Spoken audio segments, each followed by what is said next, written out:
Olá, começando o Gazeta Esporte Clube, a 65ª edição do Gazeta Esporte Clube.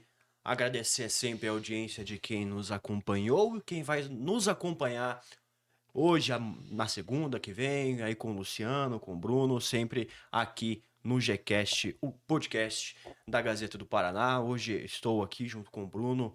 O Luciano não pôde vir, teve problemas. O Luciano melhoras aí da enxaqueca. Deixa que a gente toca daqui hoje. E na segunda que vem ele tá de volta para falar sobre futebol. Claro, hoje o destaque do Gazeta Esporte Clube vai ser novamente a Copa do Mundo de Clubes da FIFA, evento que tem aí sido o entretenimento do amante do futebol, né? Aí a gente viu times aí como Botafogo enfrentando PSG, Palmeiras jogando contra o Porto, e agora o Mundial de Clubes vai acabando, né, Bruno? A gente já tem aí praticamente os confrontos definidos.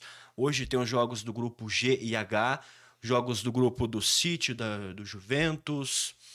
Aí tem algumas coisas a se definirem, mas praticamente tudo encaminhado, né? Boa tarde, Bruno. Boa tarde, Gabriel. Boa tarde a você que nos acompanha. Tudo encaminhado. Hoje, os últimos dois grupos, que de certa forma já dá pra dizer, um grupo já tá definido, falta definir o líder, o outro provavelmente a gente tem aí já o Al Hilal e o Manchester City. Manchester City? Al Hilal e o Real Madrid, né? Al Hilal e Real Madrid passando. Manchester City e Juventus já estão classificados no seu grupo e se enfrentam.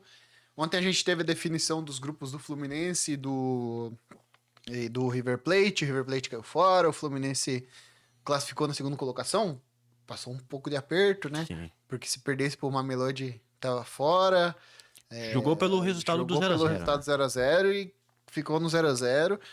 Classificou em segundo. O Fluminense que vai ter uma parada dura na próxima fase. Os brasileiros em si, tirando o Botafogo e Palmeiras que se enfrentam, Fluminense e Flamengo pegaram paradas duras aí pela frente. Duelos difíceis, o Flamengo enfrentou o Bayern, né? Que a gente esperava que ficasse em primeiro no seu grupo, no grupo C. O Bayern perdeu para o Benfica. O Benfica acabou ficando em primeiro e o Bayern em segundo. E o Flamengo vai ter que enfrentar o time alemão, que começou muito bem, né? O Mundial. Claro, teve esse duelo contra o time amador, né, da Nova Zelândia, o Auckland, que inclusive gerou muita resenha na última rodada, conseguiu empatar com o Boca em 1-1. Os jogadores comemoraram, fizeram uma comemoração bem bonita no vestiário. Levaram até uma grana, né? Uma grana bem considerável. 7 milhões de dólares australianos, neozelandeses, não sei como. Imagina, eles racharam ali entre eles. O professor, tem entregador, tem um monte de jogador ali com profissão. Que na verdade o jogador para essa equipe é a profissão secundária, porque os caras têm ali as suas profissões fora do campo, né? E esse time gerou muita resenha essa semana aí no empate 1-1 com o Boca. E o Flamengo aí acabou tendo que enfrentar, vai ter que enfrentar o Bayern nas oitavas. O Bayern ter ficado segundo vai muito reflexo de eles ter poupado na última rodada e perdido muito gol contra o Benfica, né? O Bayern no segundo tempo, o Bayern pressionou o Benfica e perdeu por baixo ali, umas 5 chances de empatar o jogo, de virar. Acabou ficando segundo. O Flamengo tem uma dura missão agora. Para mim, esse Bayern é um dos possíveis finalistas. É um time que há times que você espera que você vai entrar e vai conseguir segurar. Um time que você entra... O Bayern é um time que você entra para jogar e você entra já com medo do que pode acontecer. Porque esse time do Bayern é muito, muito chato de se jogar contra. É um time que pouco sofre gol e faz muito gol. Sim, é um time que ataca muito. A gente viu que na Bundesliga o Bayern sobrou, né? Ali mais de 15 pontos de vantagem do segundo colocado. E é um time que não para de atacar, né? É um time que tem essa vontade pelo gol, tem esse... E já não é de hoje, né? Não. O Bayern sempre tem essa filosofia de goleadas e de futebol avassalador. A gente não vê esse mesmo resultado na Champions League, mas é uma competição diferente, né? É mais difícil a gente entender que o Bayern vai conseguir competir sempre na Champions. tendo outros clubes do mesmo nível. O Papinha separou aí pra gente a arte da própria FIFA, né? Sobre os confrontos, os chaveamentos ali. A gente vai dar uma olhada, aí o Papinha colocou pra gente. Olha ali, Bruno. Nas oitavas, a gente tem então Inter de Milão e Flu. Duelo difícil pro Fluminense, né, Bruno? Duelo difícil, a Inter ontem fez 2-0 no River, um pouco com dificuldade também. A Inter teve dificuldade nessa primeira fase, nos 3 jogos. É, venceu venceu o Ulsan, que Ulsan? O Não, San... o Ural Reds. Reds. Ural Reds. Somente depois dos 80 minutos conseguiu virar a partida. A Inter que teve problemas com o Monterrey, empatou com o Monterrey. Ganhou do River também depois do River ter um jogador expulso. Então, essa Inter não é uma unanimidade. Eu acho que eles ainda sentem um tanto o fim de temporada ruim deles que eles tiveram na Europa. Mas eu não sei se o Fluminense tem pompa para conseguir derrubar esse time da Inter. O Fluminense penou ontem com uma Mamelodi.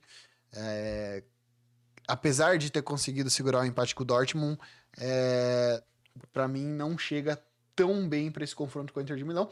Na verdade, é um jogo em que os dois times não chegam como unanimidade. É um confronto bem...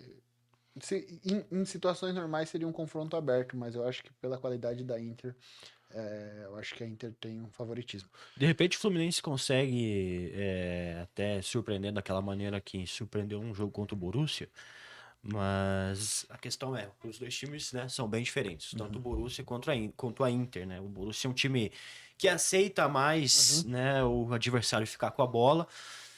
E a Inter de Milão não, né? A Inter de Milão tem mais ativos que possam dificultar esse jogo do Fluminense. Apesar de que ontem a Inter deixou o River jogar bastante no primeiro tempo. Sim. O começo do jogo, o River jogou bastante, a Inter quase não teve ímpeto, mas é um time que defensivamente vai melhor do que o Dortmund. É um time que pouco sofre. Sim. Aí, ali embaixo, provavelmente o primeiro do grupo G vai ser o Real Madrid, que vai, né, ficar entre a Juventus e o Manchester City, né? Até no último Gazeta aqui a gente falou que poderia ser a Juventus. O Bruno falou que você acha que vai ser o segundo, vai ser o City, Eu né? prefiro que seja o City. Eu quero o Real Madrid e City se matando logo na primeira. Seria interessante. De final. Seria interessante. Que daí, pensando no Fluminense, eles enfrentariam, passando da Inter, poderiam pegar aí o Real Madrid, né, cara? Exatamente. Um duelo muito interessante. O Bruno falou do cartão vermelho do time do River. Dos 10 cartões vermelhos, 5 foram de time argentinos, né? Mostra um pouco sobre o futebol argentino. São 2 times argentinos. O Boca e o River tomaram 5 cartões vermelhos de 10. Se for pensar que os times argentinos jogaram 6 partidas ao todo, é uma média praticamente de quase um cartão vermelho É bem por jogo. alta essa média. É uma média muito alta. O River ontem, que depois do jogo deu confusão. Como que é o nome do lateral do River? Montiel? Não, o outro. O Acunha? O Acunha quis bater no lateral do Inter, que eu não lembro o nome também. De Marco? Não, o outro. Ai. Enfim. Agora me pegou. O Dumfries. O Dumfries. Saíram os dois correndo pro mesmo lado, em direção ao vestiário da Inter, porque o Acunha queria pegar ele. E eles se conhecem, né? Já foi duelo de Copa ali. O Dumfries marcou o Acunha em 2022 na Copa. A Argentina e Holanda se enfrentaram nas quartas de finais. Quartas de finais. Os times argentinos bastante indisciplinados, podemos dizer assim.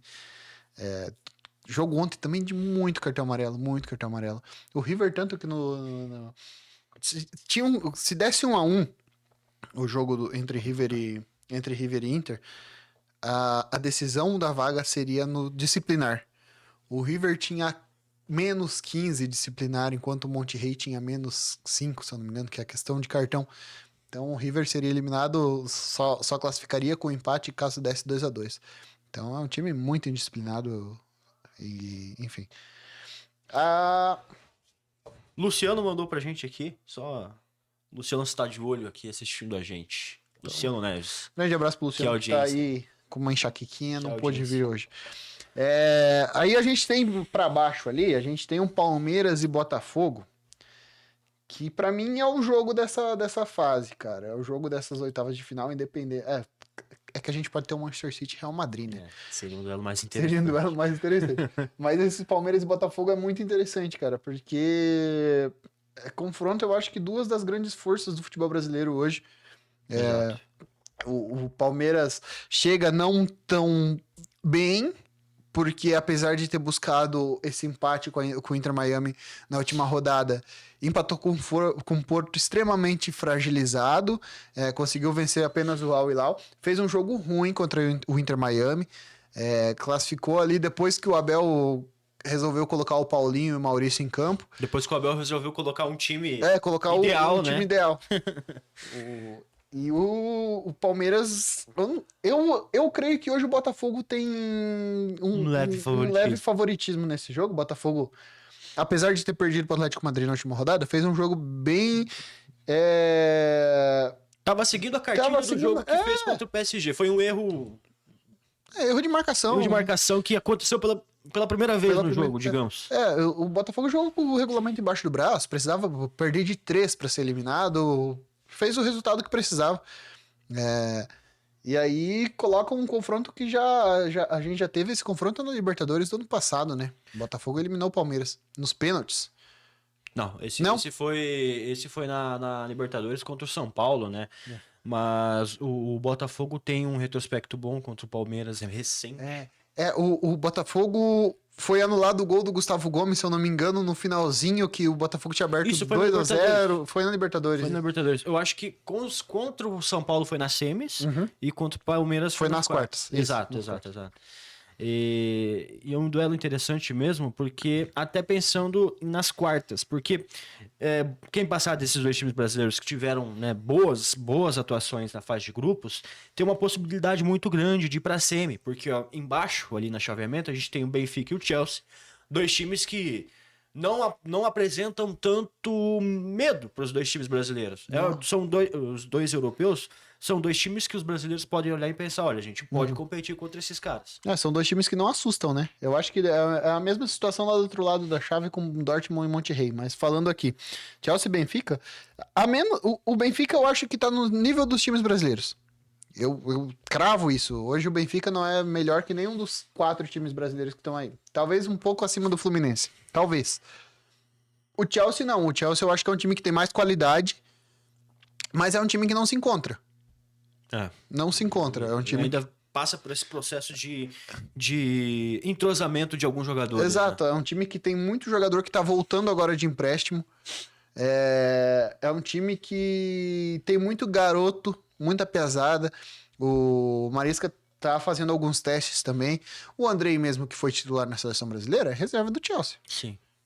E tava comendo a bola na França. Então, é um time que não passa confiança, o Chelsea. Apesar de que eu acho que hoje o Chelsea seria... Papinha colocou na TV. Na TV. Cada vez melhor. Eu acho que hoje o Chelsea é favorito nesse chaveamento aí pra chegar numa semifinal. A gente agora com recurso na TV aqui, olha isso. Isso é Gcast. Isso é Gazeta. Isso é Gazeta. Mas do outro lado da chave, aí agora fizemos um resuminho desse lado aqui, do outro lado, deu ruim pro Flamengo, né? Deu bem ruim pro Flamengo. Deu ruim porque pro Flamengo. se por um acaso acontecer um milagre de passar do Bayern, provavelmente vai ter um PSG pela frente. Difícil demais pro Flamengo. Aí já tem o Bayern de Munique, que a gente falou, os vários pontos positivos do Bayern. E aí tem esse PSG que conseguiu se recuperar da derrota pro Botafogo, fez 3 no Seattle, né? 3 ou 4, não lembro. 3 no Seattle. Pega a surpresa do Mundial até agora, pra mim, não apostava no Inter Miami passando da fase de grupos.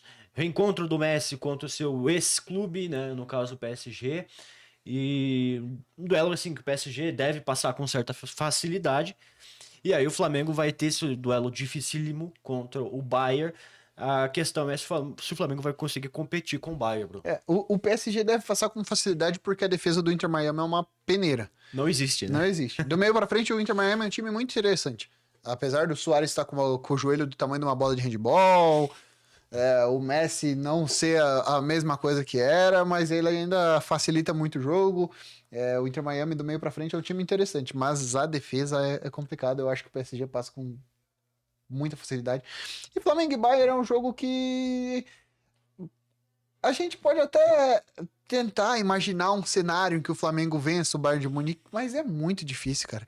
Eu não consigo sentir que o Bayern vai conseguir cair pro Flamengo, sabe? A gente pode ter um pouco de noção desse duelo, porque o Bayern enfrentou um time sul-americano, o Boca, né, que tem um estilo de jogo totalmente diferente que esse Flamengo, e o Boca conseguiu competir até certo ponto com o Bayern, Exatamente. né? Então, assim, a gente pode colocar nesse sentido que o Flamengo vai conseguir criar alguma coisa contra o Bayern.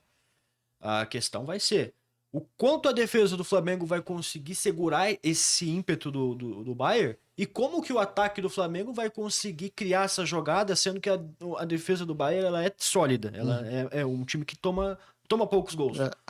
Vão ser várias variantes durante o jogo que, se tudo acontecer de um jeito perfeito, o Flamengo consegue se classificar, cara.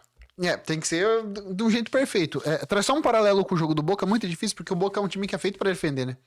Boca Juniors é um time que é feito pra segurar. Tomou muita pressão no Bayern e segurou até onde deu.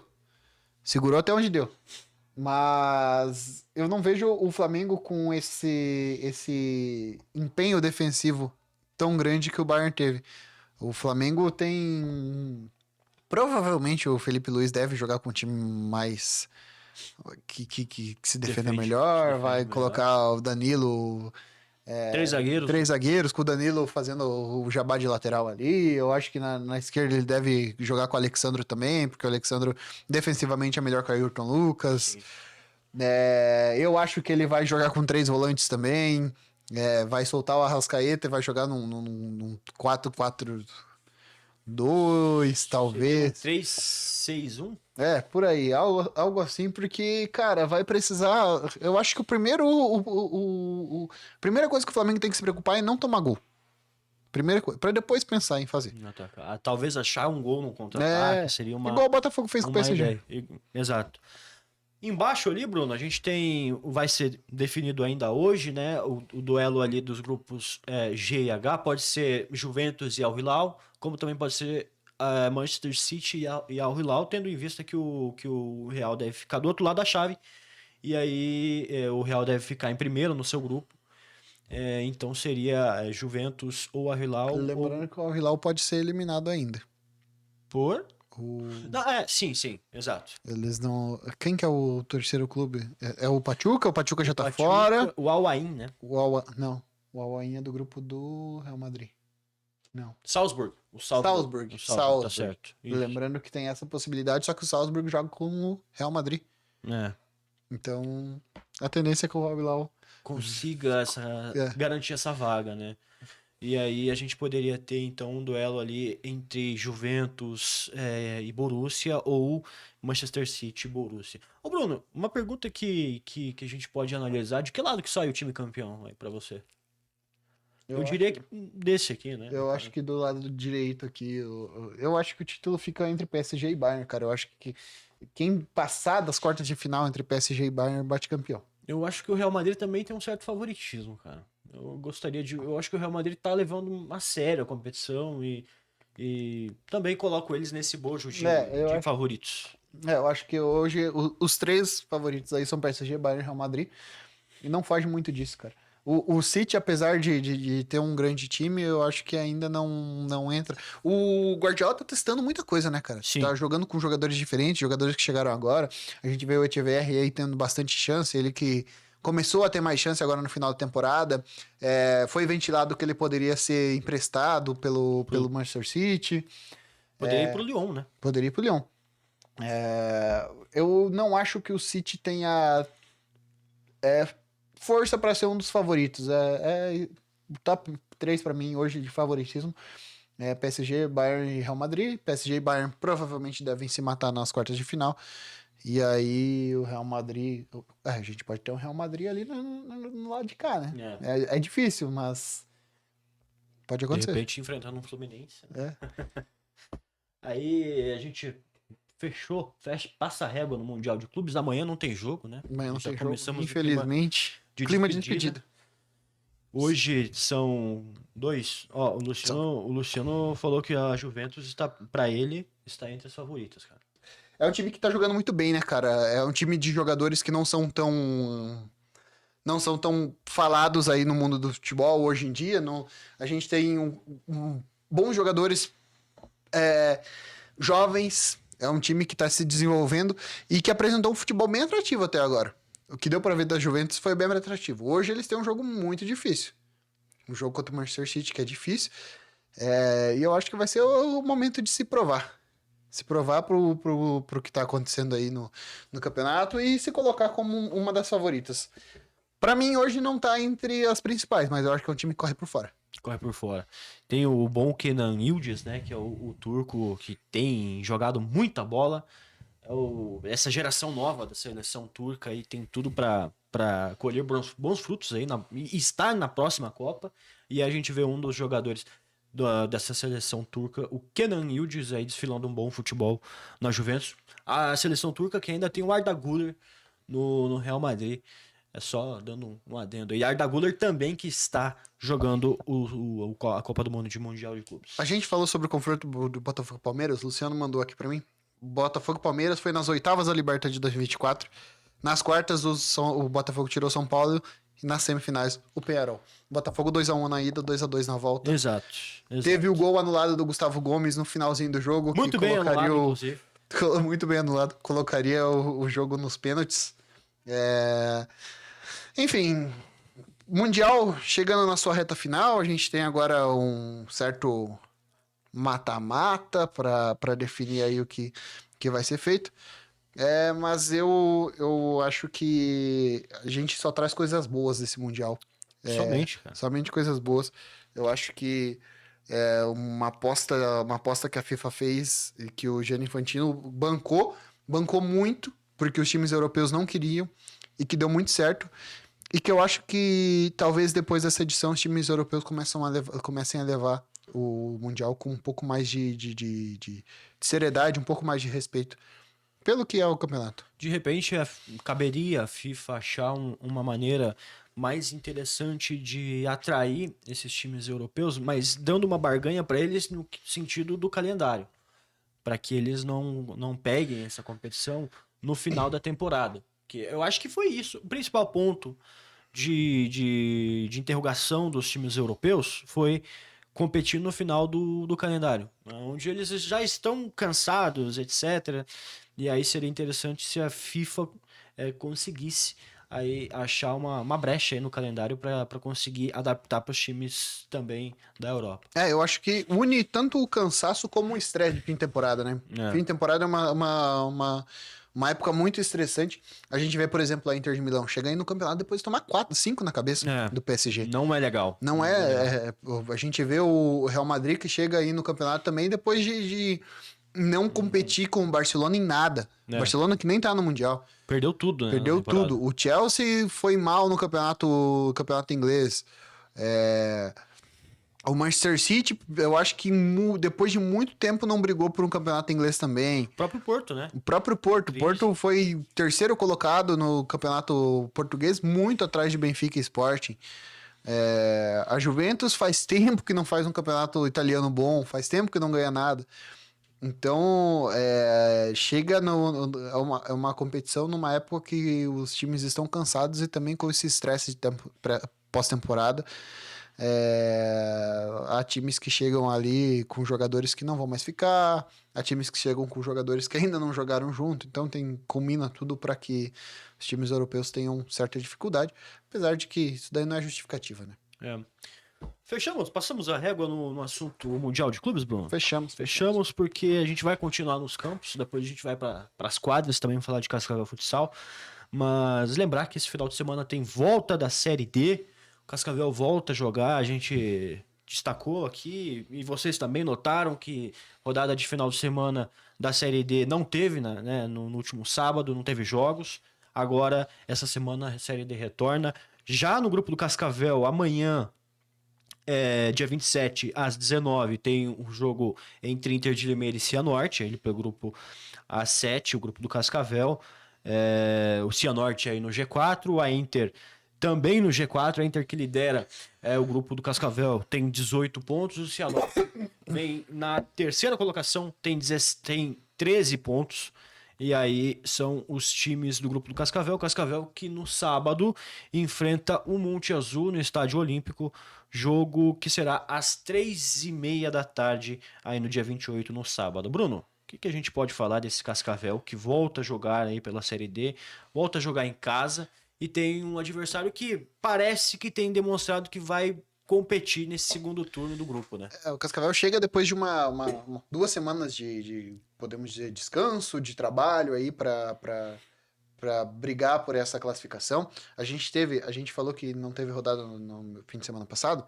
Tivemos 2 jogos que eram jogos atrasados. A gente teve Barra fazendo 3-0 do Guarani e o jogo do grupo do Cascavel, que é o time que o Cascavel enfrenta, que é o Monte Azul ganhando do Goiatuba, que é um time que briga com o Cascavel por vaga.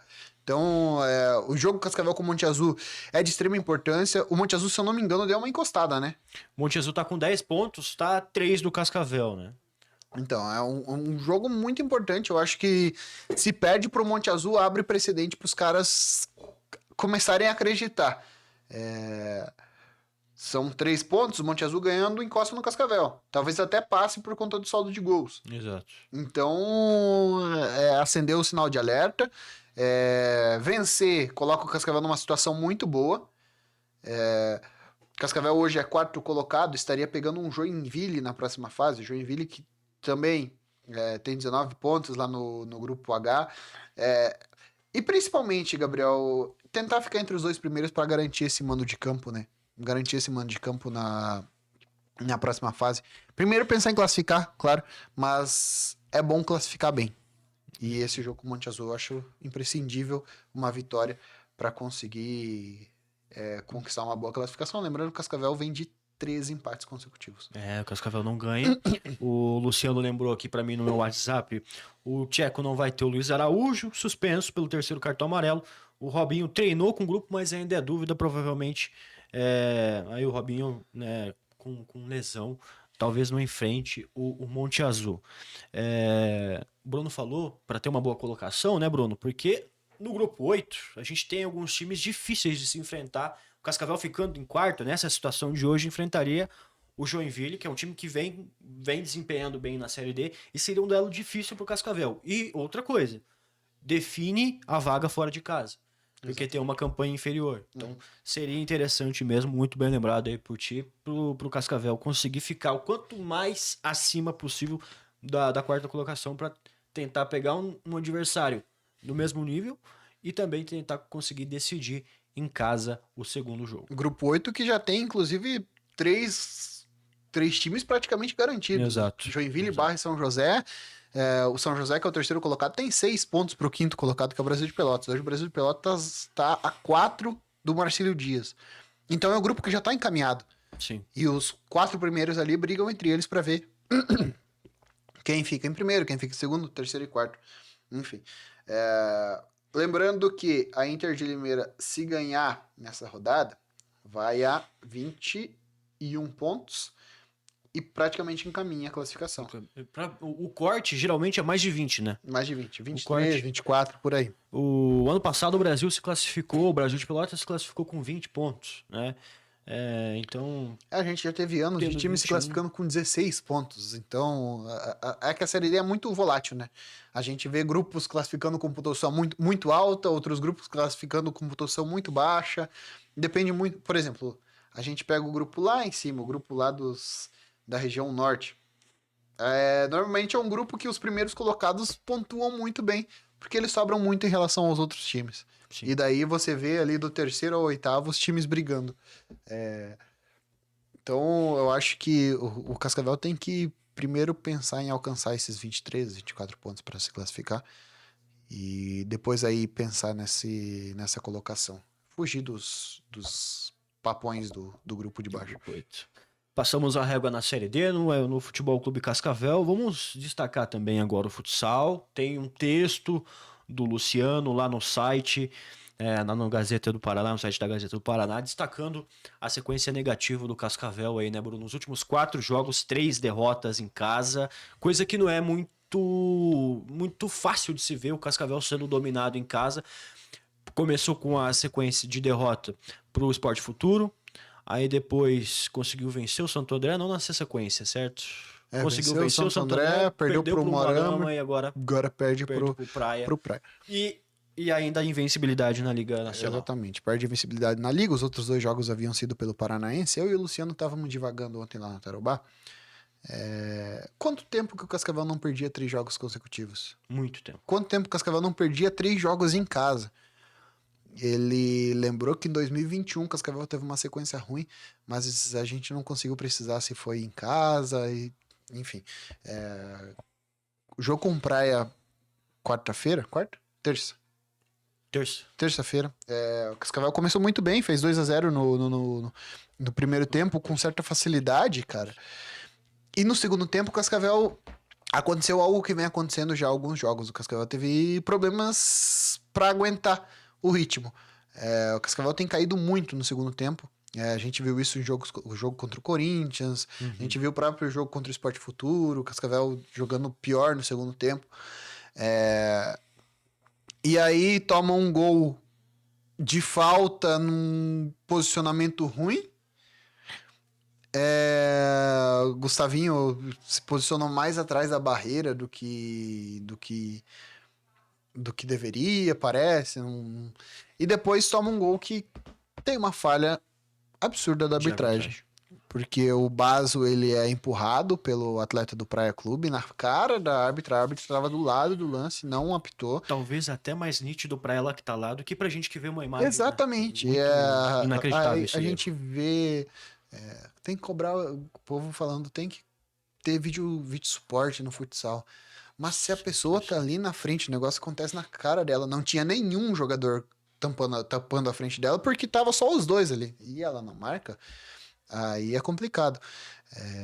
E daí o Cascavel tava no terceiro gol numa falha de marcação. O Carlão saiu para dar bote, o Hernandes acabou ficando sozinho. Teve o escorão de peito ali. O Hernandes, que jogou no Cascavel aqui por 3 temporadas. Lei do ex. Marcou pra vitória do Praia, a primeira derrota do Cascavel. Derrota dolorida, porque perde uma invencibilidade na liga, deixa de estar no pelotão da frente. O Cascavel tem 8º, se não me engano. Lembrando que os 8 primeiros são os times que têm mando nas oitavas de final. Essa conta pro Cascavel, ela é simples. Dá pro Cascavel chegar ali entre os 8. Eu acho tranquilamente. Cara, tem uma tabela que a gente faz, que é a tabela de possibilidades. E pensando no que o Cascavel pode fazer até o final, eu estimo que o Cascavel faça entre 43 e 45 pontos. Isso é pontuação para ficar entre os 6. A menos que algo fuja muito do controle, Cascavel deve ficar entre os 6. Se for traçar um paralelo desses jogos que já passaram, Cascavel, são 2 resultados que fogem do que era esperado. O empate com o Corinthians lá, que dentro de um contexto todo era esperado que o Cascavel perdesse lá, e esse jogo com o Praia, que era esperado uma vitória do Cascavel aqui, por toda a circunstância do Cascavel não ter perdido na neva ainda na Liga Nacional, mas veio a derrota. E aí, era pro Cascavel hoje ter 17 pontos, tem 15. Então tem 2 pontos abaixo do que era esperado. A tendência é que o Cascavel fique entre os 6 primeiros, mas... E a gente lembrava ontem aqui na Gazeta que, até conversando eu, você e o Luciano, Cascavel, a sequência tem um mini campeonato paranaense. Aí, nesse meio, tem o Dracena e o Cruzeiro. A gente falava a expectativa de pontos, né? São 15, vai disputar 15 pontos. Depois do jogo com o Joinville, né? Depois do jogo com o Joinville, certo? Bem lembrado. Eu até palpitei, acho que faz ali entre 10 a 12 pontos, porque tem adversários que a gente imagina. Vitória contra a Dracena e contra o Cruzeiro. São 2 times bem irregulares aí na liga. E aí tem 3 duelos, os times paranaenses. O Campo Mourão, jogo difícil, vai ser lá, né? Não, o Campo vai ser Mourão é aqui. Foz que vai ser lá, no caso. Foz é lá E e o o Moarama Moarama aqui. Se eu não me engano, a ordem é o Moarama, Foz e Campo Mourão. E o Moarama poderia ser uma revanche do que o Cascavel O Cascavel sofreu aqui. no Paranaense. Tem o jogo com o Joinville agora. Dificílimo. Dificílimo. Voltar com um ponto lá seria um sonho. Eu acho que jogar com o Joinville lá no Carrança é um saco. Eu não sei se o Cascavel suporta jogar lá, conseguir trazer esse ponto lá. O time do Joinville é um time bem bom. E depois pega essa sequência, que é uma sequência que o Cascavel, pra mim, tem plenas condições de conseguir os 15 pontos. Eu acho que o jogo mais complicado dessa sequência é o Moarama, que o Moarama vem numa crescente, tanto que fez 3-0 no Pato lá, em Pato Branco. Ganhou do Cascavel aqui. E pegar o Foz lá, que o Cascavel já levou 5 do Foz lá esse ano. Mas os 5 que o Cascavel lá levou do Foz esse ano... Não é amistoso, não? Não, foi pelo Paranaense, mas foi uma situação... Foi situacional, porque o Cascavel chegou a empatar o jogo 2-2, tomou o terceiro, e aí o Cascavel saiu pro linha gol e tomou 2 gols com linha gol. Sim. Então, eu acho que é palpável conseguir esses 15 pontos. É o ideal. Mas se não conseguir, eu acho que conseguindo 12 dos 15 já é bom, né? Já é alguma coisa. Você tocou no assunto, Bruno, sobre a questão do time, às vezes, perder um pouco do foco quando toma um gol, ou às vezes no segundo tempo. A gente estava no jogo contra o Santo André, quando o time do Santo André fez o primeiro, tava 2-0. Ficou. Aí, né, o ginásio já veio essa questão, né? Putz, será que a gente vai de novo ver o Cascavel tomando empate, ou né, vai dificultar ainda mais o jogo? O jogo tava na mão. E aí o Amigão do Santo André facilitou a nossa vida. O Amigão do Santo André facilitou, mas nem sempre vai acontecer isso dentro dos jogos. Então, o Cascavel tem que melhorar isso para conseguir ter uma certa regularidade na temporada, né, Bruno? Essa oscilação no segundo tempo é algo que me assusta. Principalmente porque o Cascavel não vem construindo placares largos na primeira etapa. 2-0 é um placar bom, mas que no futsal 2-0 não é nada. A gente brinca hoje no futebol, 2-0 é o placar mais perigoso do mundo. Imagine 2-0 no futsal. Não é nada. Tem time que tira 2-0 em 1 minuto. O futsal é uma caixinha de surpresas, então falta um pouco, eu acho que oscila muito no segundo tempo, eu acho que falta um pouco dessa regularidade, principalmente no segundo tempo. Apesar de que o Cascavel vem jogando uma bola legal ainda, mesmo com esses 3 tropeços em 4 jogos. É questão do time acertar alguma coisinha aqui, outra coisinha ali. Eu vejo que o David tem usado menos do que ele vinha usando os pivôs. Tem, inclusive, se eu não me engano, uma rotação no Cascavel que fica sem pivô. Não sei o porquê, mas eu acho que hoje o Cascavel é um time que depende muito do trabalho do Vitinho, do Vini, do próprio Paulo Felipe. Para segurar essa bola lá na frente. Eu acho que determinadas situações, inclusive, precisa ter um cara assim. Eu acho que tem que entender qual que é essa irregularidade, o que tá acontecendo e tentar acertar. Porque o Cascavel não deixa de ser um time bom. E torcer muito, porque a gente chega no meio da temporada, tá no meio da temporada europeia, e a gente sabe que tem jogadores ali que podem sair, né? Podem sair. Brunão, a gente fechou a régua no assunto futsal e aí vamos para o destaque finais. Vou combinar com você de você falar da Série B do Paranaense. E eu vou dar o destaque da NBA, bolinha pesada, laranja. Ontem teve draft da NBA. As escolhas, o draft é as escolhas dos novos jogadores que vão compor aí as próximas temporadas aí dos elencos dos times do basquete americano. Ontem teve o draft. E aconteceu o que estava esperado, né? Um cara cotado do draft para ser o número 1, a escolha número 1, Cooper Flag, de Duck, foi escolhido pelo Dallas Mavericks. Aí temos um Doncic 2.0, né? Diz que é o LeBron James branco. É o LeBron James branco, né? Praticamente toda a classe de turma de draft tem um novo LeBron James. Mas aí o Cooper Flag é um armador muito bom. Tem um futuro brilhante aí pela frente, vai jogar pelo Dallas Mavericks. Segunda escolha do draft foi o Dylan Harper, filho do Ron Harper, lendário jogador do Chicago Bulls, segunda escolha foi pro San Antonio Spurs, um time muito conhecido aqui no Brasil, que tem muitos torcedores também, porque ali nos anos 2000, né, tinha um legado de títulos ali com o Tim Duncan, o Manu Ginobili, eles comandado pelo El Jefe, agora o chefe, me fugiu o nome o Greg Popovich, que agora não é mais treinador e assim é o chefe da equipe do San Antonio. E a terceira escolha, contrariando alguns prognósticos, né, de draft, tinha gente que acreditava que seria o Ace Bailey. O Ace Bailey ficou na quinta escolha. A terceira foi o VJ Edgecombe, que foi para o time do Philadelphia 76ers. Aí o Philadelphia, que tem tido más escolhas nas últimas temporadas, também convido com muitas lesões aí de alguns jogadores. Aí a gente coloca nesse bojo aí Paul George e o Embiid. Agora tem um novato top 3, tá? VJ Edgecombe aí em Filadélfia. A lista completa a gente vai disponibilizar aí na editoria de esportes ali no site da Gazeta do Paraná. Beleza? E aí, Bruno? Ace Bailey, estaremos contigo. O Ace Bailey foi para Utah Jazz, né? Segunda divisão do Paranaense, Gabriel. Temos aí nesse final de semana o primeiro jogo da ida. É a ida. As partidas de ida da semifinal. Define quem são os dois times que vão disputar a elite do Campeonato Paranaense. E uma coisa eu posso cravar. A gente vai ter dois times que já jogaram o Paranaense de volta. A gente tem Nacional e Galo Maringá em uma das chaves e a outra Paranavaí e Foz do Iguaçu. Primeiro jogo entre Nacional e Galo Maringá em Campo Mourão, não é mais Rolândia. O Nacional é de Campo Mourão. Nacional que disputou... Faz tempo que o Nacional não joga uma primeira divisão, hein? Eu acho que desde 2011, 2012, por ali. Sim. O Luciano trouxe aqui, ó. Informação. Última vez que o Cascavel Futsal perdeu 2 jogos seguidos na Neva, Liga Nacional 2019. Perdeu pro Pato, 2-0, e perdeu pro Carlos Barbosa.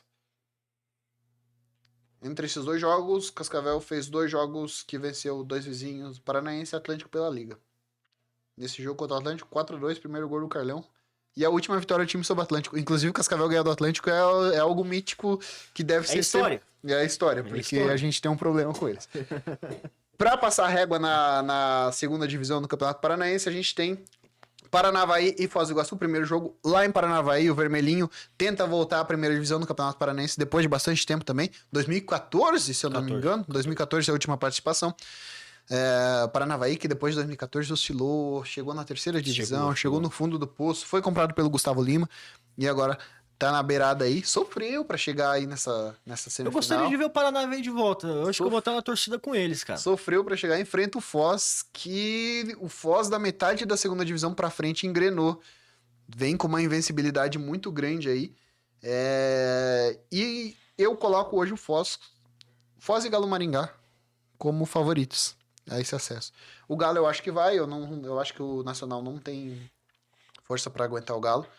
O Galo acho que é o time mais forte dessa segunda divisão paranense. Não perdeu ainda na competição. E Foz e Paranavaí. O Foz vem numa sequência muito boa. Decisão em Maringá, no Willie Davis, e em Foz do Iguaçu, no ABC. Os dois que passarem, além de conseguir a vaga, avançam para a final. Tá certo. É isso por hoje, Brunão. Por hoje é só. Fechou, fez a divisão. O Nacional, a última vez que jogou Elite foi em 2015. Tinha subido com o Cascavel, com o UFC Cascavel um ano antes. Fez a final da divisão de acesso com o Cascavel. O Cascavel ganhou a divisão de acesso. Tá certo. Por hoje é só. Hoje é só 40 minutos. Quase 40. Mais de 40, né, Papinho? A gente começou antes das 2, eu acho. De podcast. Hoje a gente nem ia fazer São Luciano. Aí decidimos fazer. Muito obrigado a vocês que nos acompanharam. Voltamos com o Gazeta Esporte Clube na segunda-feira, às 2 horas, ao vivo aqui no Gcast, o podcast da Gazeta do Paraná. Comentem, deem sugestões pra gente. Dê um like, se inscreva no nosso canal. Principalmente, porque é muito importante pra gente, tá certo? Até semana que vem. Tchau, tchau. Grande beijo.